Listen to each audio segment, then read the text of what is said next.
ሙባረክ ካፕቴን። አላህ ይባርክ ፊኩ። እንኳን ያደረሳችሁ። እንኳን ያደረሰን። እንኳን አብሮ አደረሰን። ካፕቴን ነው ኡስታዝ ነው ግን የሚፈቀድልኝ? የምትፈልገው ሱፊያን ቅድም ያው ካፕቴን ነበር የሚያስፈልገው ልብሱ ሲኖር በዛው ልብሱ ሳይኖር በዚህኛው በቃ በሁለቱም ካፕቴን ኡስታዝ ሱፊያን እንዳሻል። መርሐባ እጅግ አድርገን እናመሰግናለን። ያው ቤት ድረስ በርን ከፍተህ ቆይታ እንድናደርግ ፈቃደኛ ስለሆንክ በድጋሚ ተመልካቾቻችን ስም እናመሰግናለን። ያው ሁሉም ነገር የሚነሳው እንግዲህ ወጣ ገባ እያለ ነው ጨዋታ የምናደርገው ነው።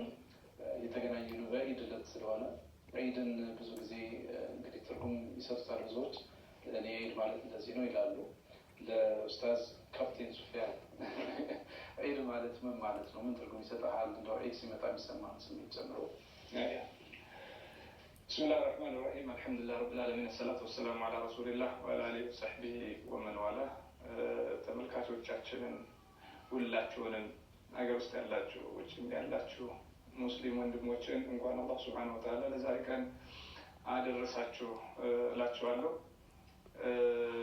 ኢድ እንግዲህ ወደ ኢድ ሳንገባ ሚንበር ቲቪንም እኔን እንግዳ አድርጎ ስለጋበዘኝ ከልብ አመሰግናለሁ።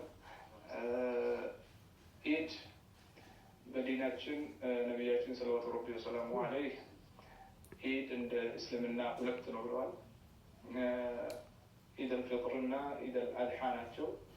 ሁለቱም የራሳቸው የሆነ ገጽታ ያላቸው የራሳቸው ክብር ሞገስ ያላቸው ኢዶች ናቸው። እንደ እስልምና የምናከብረው የመጀመሪያው ጾመን ቆመን አላህን ተማጥነን ደክመን ከዛም በኋላ እንደ ማንኛውም ሰው እረፍት የምናደርግበት ለሰው ልጆች የደስታ ቀን ተብሎ የተሰጠ ቀን ነው። በዛ ቀን የማይሰግዱ ሴቶች እንኳ ሳይቀሩ ወጥተው ከነ ልጆቻቸው ከነ ቤተሰቦቻቸው ከመስጅድ ራቅ ብሎ በተለየ ቦታ ላይ ሌላ እንድምታ እንዲኖረው ተደርጎ የተፈቀደና የደስታ ቀን ነው። እኛ የምንደሰተው ያው እንደሚታወቀው በኢባዳ ነው። የዛን ቀን ኢባዳ ነው። አሁንም ወሊቱከብሩላህ ዐላ ማ ሀዳኩም ወለዐለኩም ተሽኩሩን ይላል አላህ ሱብሓነሁ ወተዓላ። ሄደን ሰርተን ሀጁን ጨርሰን ከዚያም በኋላ ወይ ጾመን ባለንበት ቦታ ላይ ኢባዳ አድርገን ስንመጣ አሁንም አላህን ነው የምናወድሰው በዚያን ቀን ማለት ነው። ተክቢራ እንላለን እስከ 3 ቀን። በዚህ ልክ የምንሰራቸው ስራዎች ደግሞ ብቻችንን አይደለም የምንደሰተው። የታረዘን በማልበስ የተራበን በማብላት የተጠማን በማጠጣት ዚያራ በማድረግ የታመመን በመዘየር እስረኛን ቤተሰብን እናትን አባትን ስለተ ረሒምን በመጠገን ነው ኢዳችንን የምናከብረው እና ኢድ በጣም ቆንጆ ቀን ነው።